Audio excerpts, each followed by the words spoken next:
आज हम बात करेंगे पल्स एक्सेलरेटेड के बारे में, या ऐसी पल्स जो बहुत ज़्यादा तेज़ चलती है।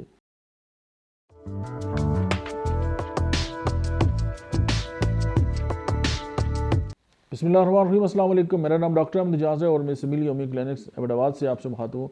आज हम बात करेंगे पल्स एक्सेलरेटेड के बारे में, या ऐसी पल्स जो बहुत ज़्यादा तेज़ चलती है और दिल की धड़कन भी तेज़ होती है। तो उसके लिए होम्योपैथी की जो मेडिसिन है वो फेरम फास्ट जो है वो 12x में आप इस्तेमाल करें, और सेकंड जो है वो काली में, और जो है वो 6x में आप इस्तेमाल करें।